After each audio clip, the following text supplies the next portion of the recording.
This program provides education, not advice. Sponsors pay a fee for endorsements and interviews. See the truthayf.com disclosure page for details. This is where technology, innovation, and personal finance come together. This is the truth about your future with Rick Edelman. Brought to you by Global X ETFs, dedicated to providing investors with unexplored intelligent solutions. And by Invesco QQQ. Anyone can become an agent of innovation with Invesco QQQ, Invesco Distributors, Inc. And by Presidio, offering a digital vault where you can collect, protect, and share all your important people, places, things, and documents with all the key people in your life. Start for free at Presidio.com. It's Friday, September 29th. Coming up on the show today, is real estate investing dead? Should you run away from it or jump into it? And are blockchains safe from hackers? But first off, I want to follow up on something new from PayPal. Yesterday, I told you that PayPal has launched a stablecoin, a digital coin that has a stable $1 value. You can hear all about it by listening to yesterday's podcast. The link is in the show notes. In that podcast, you might remember, I said it won't be long before others in the financial services industry start launching their own stablecoins too, to compete with PayPal. For sure, we're starting to see big financial institutions engage with crypto, including pension funds. Lockheed Martin's pension fund has invested in Hidden Road, a big crypto prime broker. That's the latest pension fund to reveal their crypto investments. The Ontario Teachers Pension Fund has invested in crypto, so has the Houston Firefighters Fund and the Fairfax County, Virginia Police Officers Pension Fund. So go ahead, think you can ignore crypto. Whether you know it or not, your pension plan and your stock funds may well be investing in crypto without you even realizing it. Wouldn't it be better to learn how all this works? That's why you should go through our certificate program. You can attain your certification in blockchain and digital assets. We have courses not just for financial advisors, but also financial professionals, back office executives, crypto professionals, and for investors, consumers, and students. You can choose from the basic certificate program or the advanced program, and you get as many as 18 continuing education credits. Learn more about this at dacfp.com, dacfp.com. The link is in the show notes. Let me switch gears now, and I mean that literally. Electric vehicles. EVs are all the rage. If you don't already own one, I bet you're thinking about it. They've got the potential to cut carbon emissions in a really big way, and as a result, they're increasing global demand for the key minerals that are essential for the batteries that power these cars. I'm talking lithium, graphite, cobalt, nickel. When I say we're increasing demand, I mean we're increasing demand like 400 to 600%.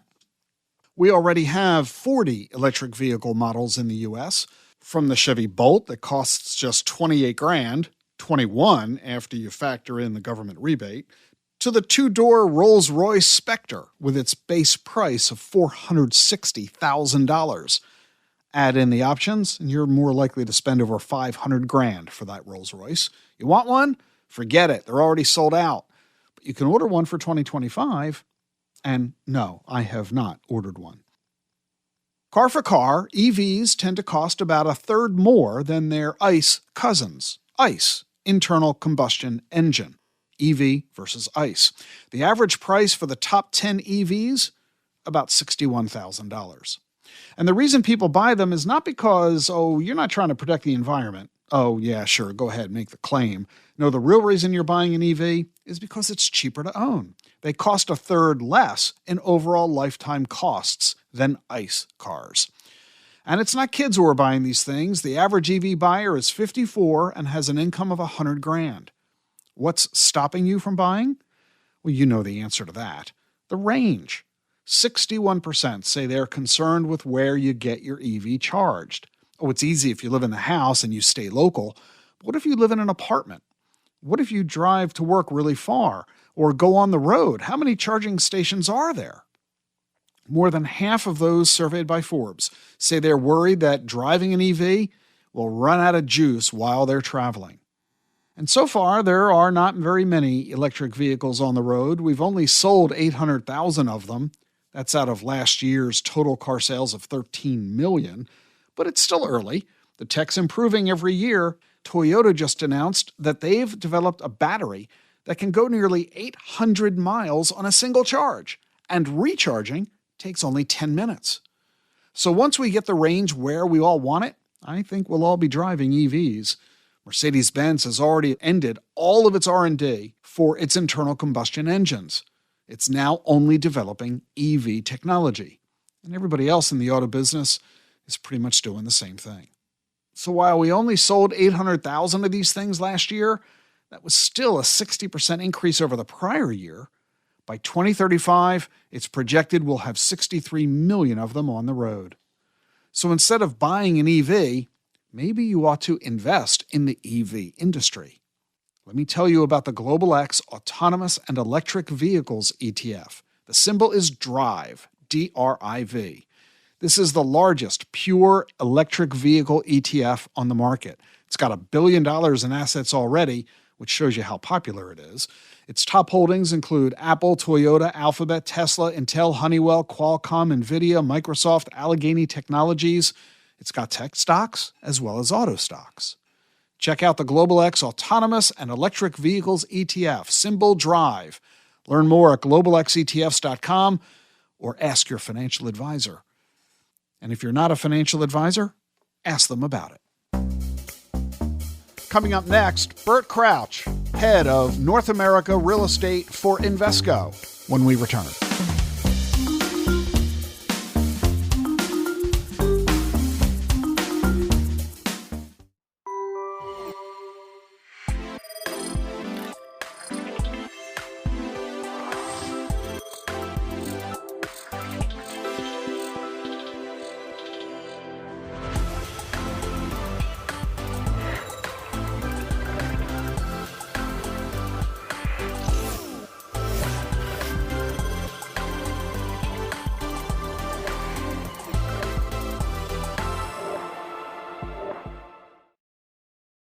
Support for Rick Edelman's podcast comes from Invesco QQQ. What do all the greatest innovations have in common? Agents, people who participate in progress by supporting cutting-edge ideas. Invesco QQQ is a fund that allows you access to innovators of the NASDAQ 100 all-in-one fund, so you don't have to be an inventor to help create what's next to come. Anyone can become an agent of innovation with Invesco QQQ. Learn more at Invesco.com/QQQ. There are risks when investing in ETFs, including possible loss of money. ETFs' risks are similar to those of stocks. Investments in the tech sector are subject to greater risk and more volatility than more diversified investments. The NASDAQ 100 Index comprises the 100 largest non-financial companies on the NASDAQ. You can't invest directly into an index. Before investing, carefully read and consider fund investment objectives, risks, charges, expenses, and more in prospectus at Invesco.com. Invesco Distributors, Inc.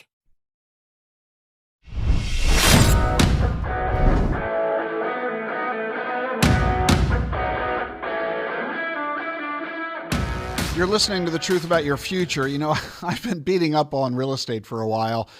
How scared should you be? I mean, most importantly, how scared should you be about investing in real estate today? Remember, falling prices.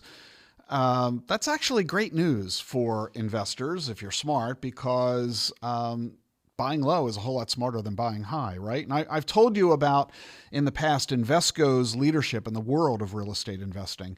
And so I want to talk about all this in greater detail. And to help us do it, I'm really happy to welcome onto the show Bert Crouch. He is the Managing Director, Portfolio Manager, and Head of North America for Invesco Real Estate. And Bert also serves on Invesco's Global Executive Committee. Bert, great to have you with us. Yeah, it's great to be here, Rick. Thanks for letting me join. So let's talk about all this. We've been reading, all the headlines over the past couple of years, ever since COVID, of course, about how office buildings are empty. Everybody's working from home. Nobody's going into the office. We've got these see-through buildings. Is there another side of the coin to this, or is the office market dead? Yeah, it's funny. So many of our investor and partner discussions start and end with office. And look, it's fair. It's a sensationalist headline. It reads well. And it's something that we can all equate to, because at one point in any stage of our careers, we've worked in an office. So maybe set the stage, Rick, quickly. When you think about private institutionally owned real estate, 90% of it is not traditional office. When you think about public listed real estate investment trusts, 96% of that is not traditional office. And that's moved materially over the last 2 decades. I mean, it's been cut in half on the private institutional side. In 2000, in the listed universe, traditional office was over 20%. So we've seen other aspects of commercial real estate really gain in size as the office universe has shrunk. So that'd be the first thing that maybe I'd note. Let's be careful about painting all things commercial real estate with the broad brush. Does that therefore suggest that it's only the commercial office marketplace that is suffering like this, and that other sectors of the real estate marketplace are not? Generally speaking, yes. I mean, when you think about just general commercial real estate, and let's lump in residential as well. When we say commercial, let's talk about multifamily, single family rental, and other. But the fundamentals tell a generally strong story. Now, the second derivative is coming down, Rick. And what I mean by that is you've got rental rate growth. Take single family rental. It might have been low double digit this time last year. It's fallen to 4 to 5% today, but it's still positive. It's still beating inflation. You've got, take logistics or industrial. The vacancy rate maybe is slightly up from last year's historic low, but it's still at 5%, still 300 basis points south of the historical average. So to your question, fundamentals outside of office and even in certain aspects of office, which we can touch on, are very strong. Now, the capital market side of it tells a different story. Well, now I'm a little confused, and I think a lot of folks will be as well in this. If you're not talking about commercial office buildings, and you've lumped together multifamily buildings, meaning big apartment complexes, what else is there in the world of real estate? I mean, because I think that's what most people are thinking of. You're thinking of an office buildings or where I work or where I live, right? So if you take those out, say, yeah, they stink, but everything else is okay. It's sort of like saying, well, the play was great except for Lincoln. Right. No, I get it. I get it. When you think about the benchmarks off of which our performance is judged, historically, it had been just 4 major sectors, to your point. You hit on multifamily, so apartments, office, then you had industrial and retail. That was it. And when you look at today, they just recently expanded, they being NACREIF, it's an acronym for the National Property Index, went from 4 sectors to 9. And they did that because we've seen such a significant investment outside of the traditional or kind of big 4 property types. When you go back to my comment earlier about the listed or publicly traded REITs, almost half of that is non-traditional, meaning non-major 4. So your question, what are those? Well, residential is not just apartments anymore.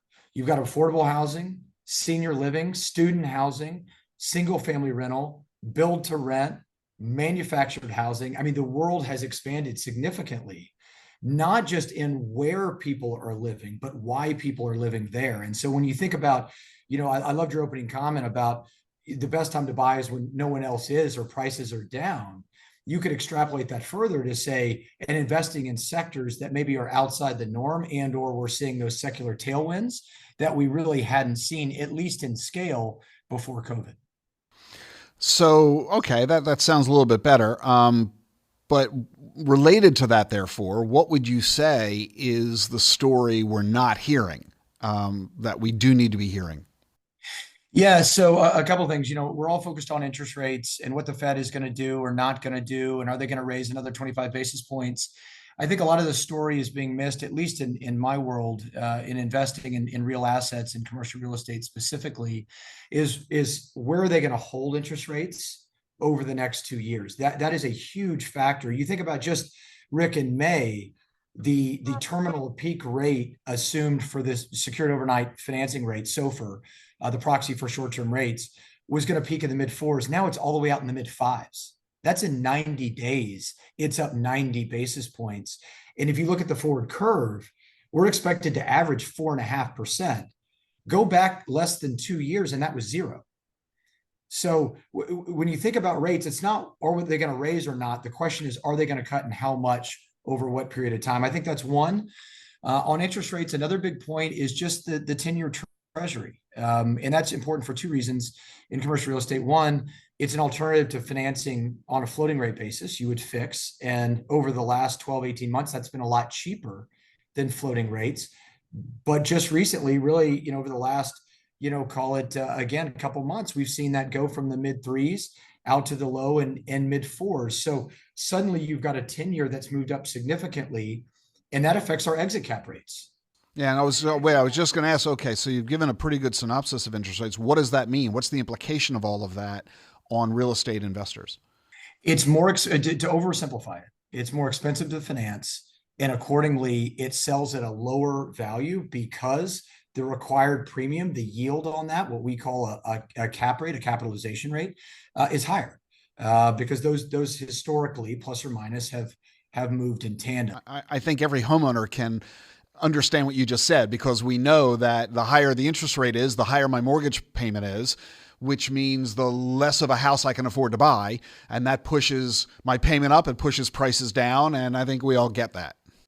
But it's a great point, because if you think about the single family rental market, which is a derivation of what you just said, which is the traditional, owner occupier market, interest rates are back close to recent highs, all-time highs in the north of 7%. And you and I can laugh about, in the 70s, you've got high teens mortgage rates, but at least over the last 2+ decades, we're at relative highs. That said, home values have not moved down nearly as much as people expected. And actually HPA, home price appreciation, is to some extent back.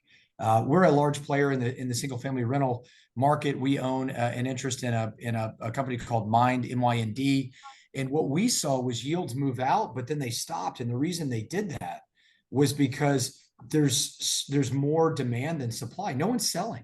Everyone locked in at that 3-ish% rate, and they're not moving. Because if they move, they're going to have to pay today's mortgage prices. And they're like, I locked in at 2.25. I don't want to have to go buy a new house and get a new loan at 4.5 because that monthly payment will be so much higher than my current monthly payment. And so you're right, homeowners don't want to sell. That means there's a dramatic reduction in inventory for would-be buyers, and that's keeping prices high. That's exactly right. And so, one of the other things I don't think people are paying enough attention to is apartments have been somewhat of a darling of commercial real estate. So if you have office on the 4-letter word category, on the opposite end of the spectrum, you've got apartments, and apartments were deemed very favorably because they adjust extremely well to inflation. We talk about commercial real estate being an inflation hedge. Historically, that's 100% accurate. It has a 0.5 correlation historically to inflation, especially in periods of hyperinflation that jumps to 0.7. And the reason for that is apartment rents reset every year. So you can push those rental rates up. Counter to single family. In the multifamily space, we're dealing with historic high deliveries. So 200,000 units so far this year, 650,000 expected. And what we're seeing in our portfolio, we own almost 40,000 units. We're starting to see that roll over, meaning we're seeing rental rates not increase at the same rate and maybe even start to decline. And we've seen real pressure also on the expense side. Operating expenses, higher wages generally. We've seen insurance rise significantly, on average as low as 15, as high as 50+, especially in the coastal markets. And then obviously we just talked about interest rates, especially on the floating rate side. So we are starting to see some of those areas where you've got to be able, and this is where Invesco Real Estate's portfolio in North America alone is about 170 million square feet, about 53 billion of assets under management. We've got to be able to pivot from the multifamily to single family rental. And that again goes to your comment about where can we buy at the lowest level, and also where we're seeing demand and or fundamentals hold up better than the other, even if they're in the same sector, in this case, all things residential. You said in passing a statistic that I think is noteworthy. 40,000 units that you own? Correct. This, I have to conclude that Invesco has got to be one of the largest real estate investors in the country. That's right. That's right. We are we're doing anywhere from four ish billion of loan originations a year, 6 to 7 billion of acquisitions. And again, I just gave you our portfolio statistics of 170 million square feet, 100 different markets.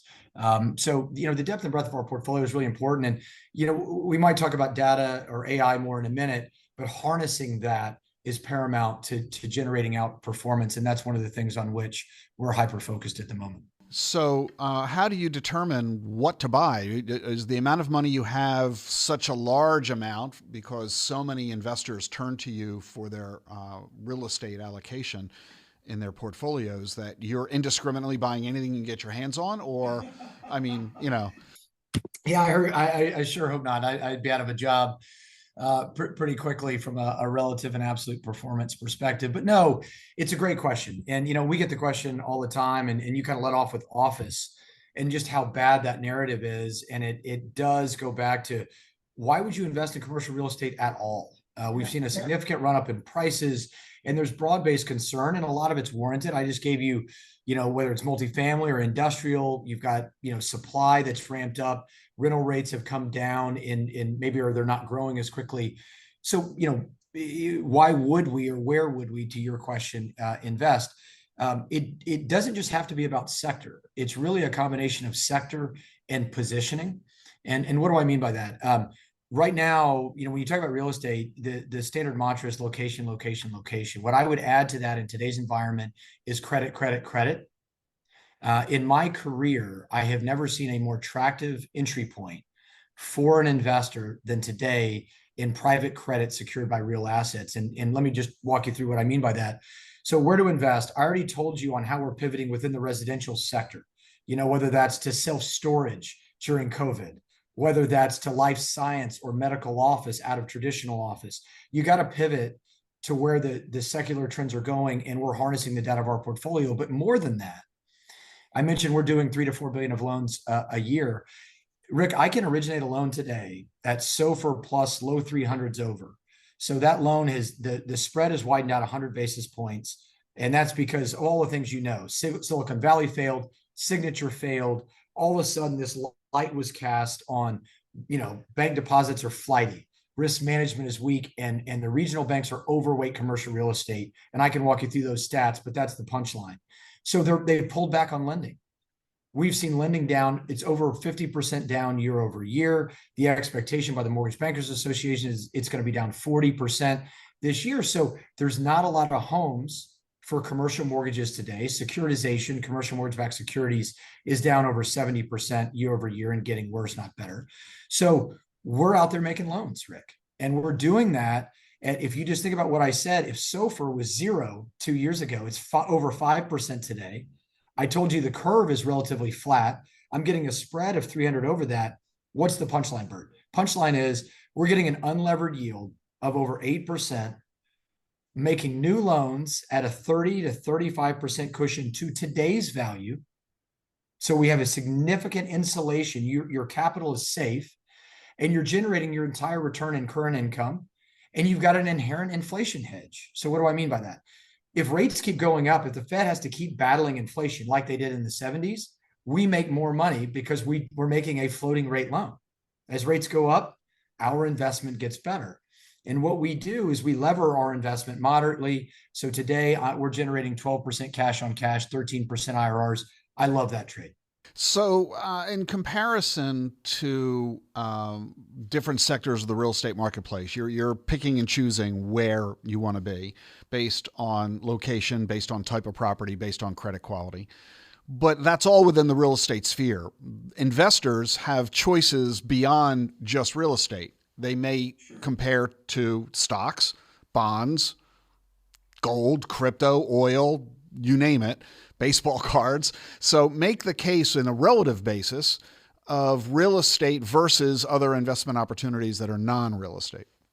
Yeah, it's so funny. Internally, we have a number of individuals that investment professionals come to me and say, Bert, we've got to buy this asset because it's so much cheaper than it was 12, 18, 24 months ago. And I'm saying, but your public institutional CIO or your FA or your head of a family office, they don't care about if it was cheaper than it was in real estate. They're looking, to your point, at the entire investable universe, and they're looking at volatility. They're looking at capital preservation, current income, and total return. It's that simple. So how does real estate stack up? A couple ways to address that. One, I'm going to start with credit because that is our primary thesis today. Loan losses, capital preservation, first question I get. Loan losses over the last 10 years in commercial real estate credit have been less than 25 basis points. That compares to corporates or high yield that are 1.25% to 1.5%. So loan losses have been historically low. Granted, you've got to watch out for office today, which in new origination you wouldn't do. So that feels great. Number two would be risk return. So that would be, a Sharpe ratio. Commercial mortgage credit has been at a 6 versus a high yield at a 0.5. So you don't have a lot of NAV or net asset value volatility, Rick, in commercial mortgages. You make the loan, you put it to bed. Correlations, third question. Well, Bert, if I like the relative value and I like a 12 cash on cash, I like the Sharpe ratio risk return, I like the capital preservation, but how does it fit in a portfolio? Diversification wise, it fits really well. So a lot of family offices would have maybe a significant real estate allocation already on the equity side. The correlation historically credit to traditional real estate is 0.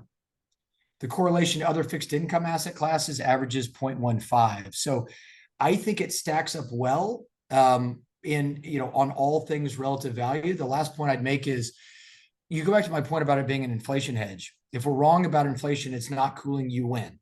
If you're right about inflation cooling and going down and rates going down, you win. Why?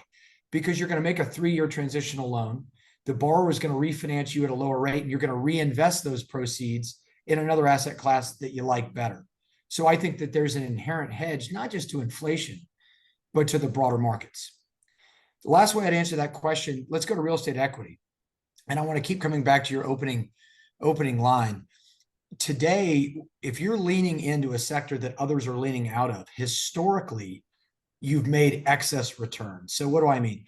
If you bought real estate in 2001, so that was the .com crash, the tech bubble, or you bought in 2009 coming out of the global financial crisis, you made a 5-year forward look unlevered return in traditional real estate of mid-teens, 14%, and in the tech crash, 15%. In the global financial crisis. If you invested in COVID, you did even better than that, but I don't obviously have a 5-year forward look yet. But even with values going down, you did better than that. So by leaning in today, you do better than obviously you would if you bought closer to the peak. Second to that, the income durability of real estate has proven out over the last 20 years. Unlevered real estate's averaged a 5.5. That compares to fixed income at a 4.5. And the S&P 500, so just traditional dividends in public equities at south of 2. So whether it's income in equities or total return or real estate equity or total return, that's also shown relatively well. Now, you got to buy right. You got to pick the right sector. You got to pick the right part of the capital structure, but that's our job.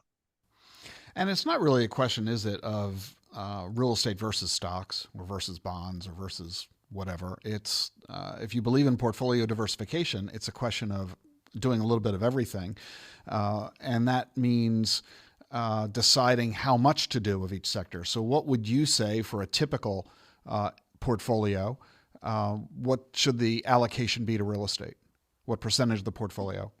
Yeah, what I typically look to is the public institutions who have spent more time than necessarily anyone else in analyzing the efficient frontier and all of the different options. And I would think about them as having true access to anything on a global basis, and say what percentage of their portfolio are they putting in alternatives, private markets, and then of that, what is in real estate? And the answer is right at 10%. That started. If you look back 10, 15, 20 years ago, real estate was just a part of private equity. It didn't even have its own asset class. And that's evolved over time to the point now where it has its own sector within public equities. And what that's done is it's raised the profile of real estate to the point that investors have recognized the benefit of having a real asset allocation. That's primarily in traditional real estate, but now it's expanded into credit. And so what I would tell you is today it's at 10%, but many are taking it up to anywhere from 12 to 15. You mentioned that there were a lot of criteria in determining whether or not you should invest in real estate and when you're comparing it to other asset classes, and you cited a pretty good list of criteria. You cited risk and return and credit quality and such. One thing you didn't mention is liquidity. Real estate is traditionally regarded as an illiquid asset. I mean, I can sell my stocks with a text or a click of a button with my brokerage account. I can't sell my house that easily. And the lack of liquidity, some argue, is pretty good. It prevents you from doing something dumb fast. But on the other hand, it's a cumbersome element. And in many cases, when people invest in real estate funds, there is a complete lack of liquidity. They have a lockup period where they say, you put your money into this thing, such as with private equity funds, your money's locked up for 7 to 10 years. You can't get out, even if you wanted to. How does Invesco address the liquidity question? It's the right question to ask, especially given, again, some of the headlines recently with the non-traded REIT universe. The short and simple answer, Rick, is, real estate is a long-term asset class, and it should be looked as a long-term investment in your portfolio. So when you're looking at real estate equity in the private space, you really shouldn't be making it on a short-term basis. So I think that's number one. And number two is you should have a balanced portfolio within real estate. You should have public equities. In the public equity or listed REIT space, you can also look at the credit aspects of publics, which are in the mortgage REITs. You can access daily liquidity and still get real estate exposure. That should be a minority, in our opinion, of your real estate portfolio. But if you need to maintain a certain amount of liquidity, that's the best way to do it. Now, there are hybrid vehicles that do allow some level of monthly and quarterly liquidity that we've read about. And to the dumb decision comment, which was made tongue in cheek, but I think resonates, what investors and managers like us have to do is we have to look at our portfolio, our fiduciary, and all of our investors as a whole. And what we want to make sure that we do is we don't make snap decisions based on an interim period of time. So to the extent that we're investing over a longer period of time, which is the horizon in a core plus mandate, we want to make sure that we maintain a certain level of liquidity to pay out on an ongoing basis. At the same time, we don't want to have to sell in periods of adversity and illiquidity, capital market dislocation, which in large part is where we find ourselves today. The last part of that question that I'd say is the best hybrid, and I go back to credit and why we like it today. In making shorter term bridge loans, you get two things. One, modified duration is a concept that a lot of FAs or public institutions think about. If you look at your investment horizon, if I get zero income and I'm locked up for 7 to 10 years, there's just a higher implicit risk in that versus short-term credit that is a 2 to 5 year investment, but really more in that 3 to 4 year floating rate. And you're paying out 90% of your return is current income. So that's going to shorten that repayment period and add that ongoing liquidity. So that's not only one of the more attractive investments that we see today, but it's also a good blend of your question, which is how do you generate some liquidity at the same time not jeopardize the risk return profile by a knee jerk. So along those lines, Invesco offers probably the most robust lineup of real estate funds that I've seen from any fund company. Talk about the different offerings that you make available. Well, I'm not actually allowed to speak to specific offerings due to regulatory sensitivities, so I can't address specific funds. But what I can do is I can talk about strategies generally. And today, if you look at where we're deploying capital and where that is democratized or accessible across the universe, it really is in the core plus equity space to the entry point and in the credit arena and the loans that we're making. So again, I'd highlight where we're leaning in from a thesis or strategy perspective instead of highlighting specific vehicles. Got it. This podcast, of course, is all about disruption, exponential technologies, all of its innovations. The big topic this year that everybody is seeing front page every day is AI. It seems it's the only subject anybody cares about talking about anymore. Yeah. Does AI have any connection or relevance to real estate? Yeah, it does. It has a lot, more than I'm willing to admit. It's funny, Rick, I feel like we were having this tokenization comment, 2, 3, 4, 5 years where I was told, gosh, Bert, the fund management, investment management industry is going to be by the wayside and we're going to be exchanging tokens in some sort of secure Bitcoin-esque blockchain, et cetera, et cetera. And look, is that innovation happening? Yes.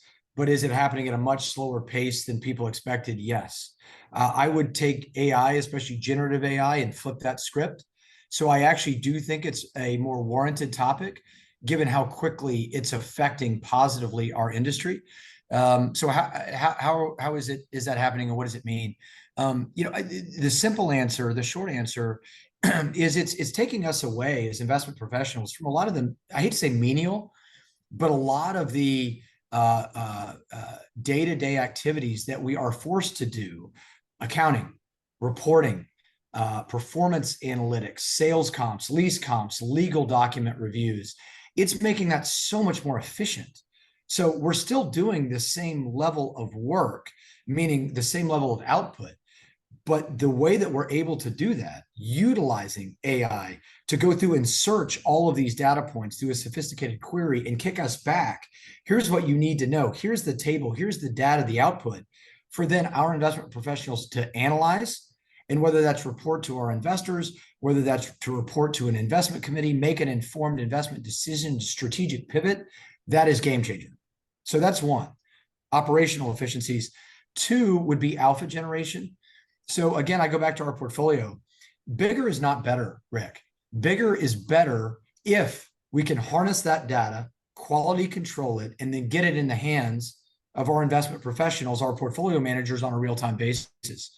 Generative AI and all of our, we got rid of our traditional research group 4 years ago. It's all data scientists now, because they need to take the data and the analytics that come out of the modeling that we now have in large part through large language modeling, to then take that, analyze it, and tell our investment professionals, here's what it means, here's where to go, here's where to optimize performance. And it's a huge competitive advantage for scaled investment managers like Invesco Real Estate. So it sounds like you're all in on AI. All in, gotta be. Otherwise, you're going to get left. And that's kind of the big message about AI. People think that AI is going to put people out of work. It's not. AI will not put you out of work. The guy using AI is going to put you out of work. Right. Well, that's incredibly well said. There's a lot of threats to our business, and AI is not that. It's the opposite. And I think those that are fearful or hesitant to utilize it, that stick to this, it's a local fragmented, hey, I'm just the best real estate investor, that no longer qualifies. You've got to see the global universe. Invesco Real Estate has 21 offices, 16 countries, over 90 billion of assets under management. 15 of that's listed real assets. The residual is in private direct. We've got to harness all of that information, all of that intel, and see where capital flows are moving. I mean, Rick, capital flows drive value as much as the underlying fundamentals. You've got to know where investors want to go and why, to your relative value question earlier. You've got to be looking at that. You've got to be looking at capital markets. Where is financing coming from? Where is it not? Where are spreads? Where are levered yields? And then you've got to be looking at fundamentals. You've got to do all of that in a very short time period. We're seeing sector performance divergence like we've never seen it, meaning office values down, industrial values up. You got to be able to pivot. You got to do that efficiently. You got to get into the single family rental space before it's popular. You got to know how that dovetails with self-storage. You got to see student housing and senior living based on demographics. All of that is data. And if you're not harnessing that through means like AI, we think you'll get left behind. One of the other big technological innovation conversations that has been occurring over the past 5-6 years has been tokenization, which is coming out of the blockchain world. The notion that, you take a big company like IBM worth $100 billion and you slice it into tiny pieces, we call them shares, and you can buy a piece of IBM for $100. And that makes IBM affordable for any investor. And it's also liquid. I can buy and sell it on a daily basis whenever I choose. I can't do that to the Empire State Building. It too is a billion-dollar asset or multi-billion-dollar, but who's got the ability to write that check other than institutional investors like you? And once you do write that check, how easily can you sell the property? It's not as liquid as tradable. So the notion is, thanks to blockchain technology and digital assets, we tokenize the building. We slice that building into tiny little pieces of $10 a piece. And now anybody can buy these otherwise expensive, illiquid assets. They become affordable. They become liquid. We're democratizing and demonetizing what have otherwise been unreachable assets except for the very rich. That was the promise of tokenization. And we've seen examples of this. In Dubai, half a dozen buildings have been tokenized. The St. Regis Hotel in Aspen was tokenized. There was an apartment condo in Manhattan tokenized in 2018. But those are simple little examples. Is tokenization just a dream, or is it going to really become a thing over the next decade? It's going to become a thing. The question is in what scale? We're really focused on it is to the comment earlier about, 7 to 10 year lockups in funds. Is there a better way to parse up that universe to where you could exit? There's a very large market, as you're well aware, Rick, in secondaries. So that's buying a secondary LP interest in usually a closed-in commingled fund vehicle. So the question is, will it democratize access further than what we're talking about to all investors, public and private, high net worth individual, to your average investor, and then obviously up to the large institutions? So just to add a level of transparency and liquidity, we think it will.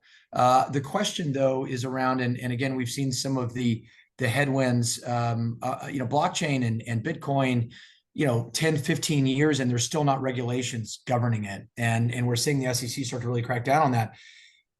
Needless to say, we have to adhere to the regulatory bodies and how they're going to manage that. The tax implications are also very real. How does that flow through? How does protected information and confidential information, how is that managed and harnessed through that process? So look, we think it's going to continue to evolve. We think it will continue to add positive elements, again, transparency and liquidity. The question is how and when. And we're focused, yes, on buildings, but more on how it would affect vehicles, especially those that are commingled, to allow better and more efficient access to all investors. So as the tokenization technology continues to develop, emerge, mature, what will Invesco's engagement be? I'll give you three choices. Will you be a developer of this technology, creating the tokenization features within your portfolios? Will you be a user of, a buyer of tokenized real estate, or will you be on the sidelines saying we're going to do neither of the above? Yeah, I might throw in a fourth, and somewhat as a hybrid between the first two. I don't see us being a quote unquote developer of it, and that doesn't mean we're not going to be a first mover. What it means is we believe you need an exchange. It needs to be properly structured such that you've got not only willing buyer and seller, but you've got a process that's properly regulated and properly governed, such that it creates enough of an index that thereby generating liquidity, which gets us to our end game here. In other words, you need a format very similar to what the stock market uses with the New York Stock Exchange versus companies listing stocks and investors buying those stocks. Exactly. So what do we have? We have the willingness, we have the innovation, we have the technology, we have the data spend, if you will, given our size and scale. But most importantly, Rick, we have the assets. So we've been approached by a number of groups trying to build the exchanges. These are in large part investment banks that say, look, we need you to be a first mover to contribute an ownership interest in a building to tokenize because we want to put it on a certain exchange. We have to be very careful with our fiduciary if that owner, whether it's a fund or an individual or an institution. But with that said, we want to be a contributor to that financially, asset-wise, and a buyer and seller to help generate that liquidity. But the key is we need a broader market movement towards it. If you look at what Invesco Real Estate's done over time, whether it's the different indexes, we helped create the first core equity index in North America. And then we did the same in Asia and Europe. We would do the same thing in the blockchain and tokenization. You just have to do it right, and you have to do it on a calculated basis such that it's something that's scalable. Okay, one last question for you, Bert. What are you most focused on in the next year? Yeah, so I think in real estate we are, and maybe more broadly as investors, this soft landing scenario. I'm sure you get asked or are forced to talk about it a lot, not dissimilar to what I get beaten up on office, and it seems to now be the consensus. The irony is for commercial real estate, I don't know if that's what's best for our industry. Having rates longer for reasons that I mentioned, I don't necessarily think is good for commercial real estate. Buying cheaper clearly is. The credit opportunity that I mentioned is there today and would only get bigger. So one, history has told us soft landings are tough. They very, very rarely work or happen. And two, what's best for real estate would be something, I'd argue, that would be more dramatic, where you would see short-term rates come down. We'd rip the proverbial Band-Aid off to an extent, whether it's a recessionary concern or whether it's the broader outlook for commercial banks, how they lend, where their portfolios are, what they're willing to shed to clean up and start lending again. So I'm most focused on what that outlook ultimately becomes. I mentioned some of the areas from a fundamentals standpoint in the residential space, in the logistics space that we're hyper-focused on. AI, you mentioned it. I would tell you we're taking that to the next level. What does it mean for San Francisco and the negative narrative there? That's where those jobs are being created. That's where all that VC, venture capital funding is going. Does that change that landscape? What does it do for data centers? What does it do for traditional office use? So there's some trends, whether it's AI, tokenization, in the capital markets or otherwise, that I would say are driving the markets maybe even more than they traditionally have, that in the next 6, 9, 12 months, we'll be hyper-focused on, because they will help set our investment posture and outlook going forward. Well, as you engage in your evaluation of deciding how to allocate, where to allocate, and including real estate in a diversified portfolio, I think you're getting a pretty good sense of the capabilities of the team at Invesco and the breadth and quality and tenure of their engagement in this sector. And now you're getting a sense as to why my real estate investing is through the Invesco funds. So I encourage you to learn more about this. You can do that at Invesco Real Estate and Invesco US, and of course at Invesco.com. The links to those are in the show notes. Bert Crouch, head of Invesco Real Estate for North America at Invesco. Thanks so much for joining us on the podcast today. Hey, Rick, I really appreciate it. Thanks so much for the time. The Truth About Your Future with Rick Edelman is sponsored by Charles Schwab. Seeking clarity in your financial journey? Schwab makes it easy for you to be an informed investor with transparent pricing, low cost, and no fee to work with a financial consultant. Schwab clearly explains their fees and helps you understand the common costs you can incur based on recommendations from your financial consultant. Visit schwab.com or swing by one of their 400 local branches to learn more. That's schwab.com. You're listening to The Truth About Your Future. I'm Rick Edelman. You understand stocks and bonds and real estate, and you know how to evaluate them. You know how to choose among them. But do you know how to evaluate and choose among digital assets? Come learn how on my next webinar. It's Wednesday, October 11th at 1 p.m. Eastern. I'll be joined by Christopher Jensen, Director of Research at Franklin Templeton Digital Assets, and we'll show you tokenomics and how you can use this new research to make informed decisions about crypto coins and tokens. You'll get 1 CE credit, too. Stay informed about the latest in the investment management field. You can register for this webinar right now. It's Wednesday, October 11th at 1 p.m. Eastern. The link is in today's show notes. Coming up next, can blockchains be hacked? Stay with us for more on The Truth About Your Future.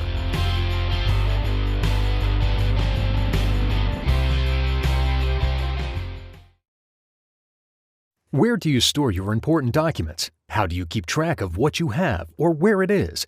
Use Presidio, the digital vault where you can collect, protect, and share all your important people, places, things, and documents with all the key people in your life. What you have and where you have it.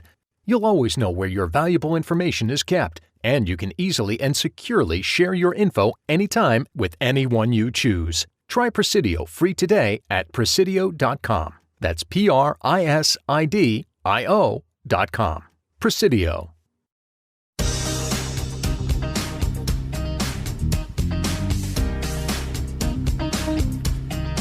You're listening to The Truth About Your Future. I'm Rick Edelman. We've been talking a lot on this program about blockchain and digital assets. It's a really impactful technological innovation. That's why I talk about it with you so often.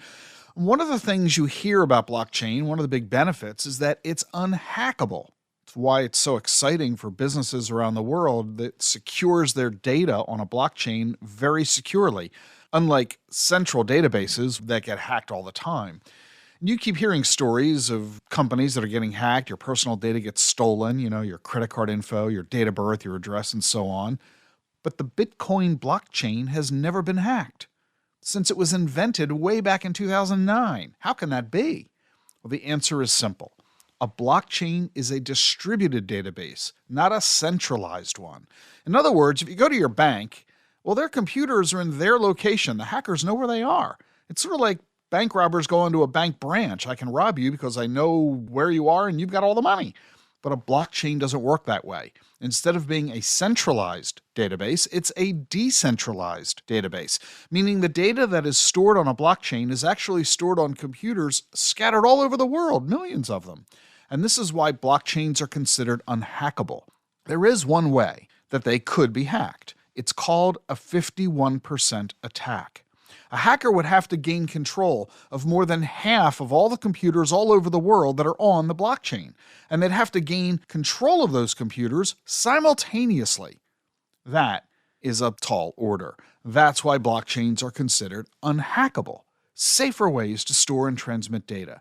It's just one of the reasons there's so much excitement about blockchain technology. Want to learn more about all this? Read my Amazon #1 bestseller, The Truth About Crypto, from your favorite bookseller.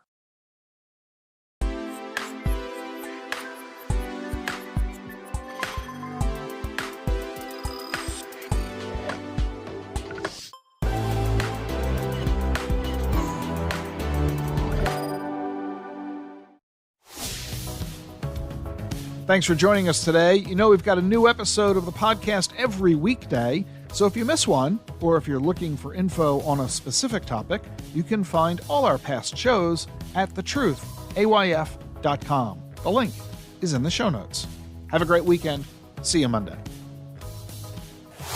The Truth About Your Future with Rick Edelman has been brought to you by Global X ETFs, dedicated to providing investors with unexplored intelligent solutions, and by Invesco QQQ.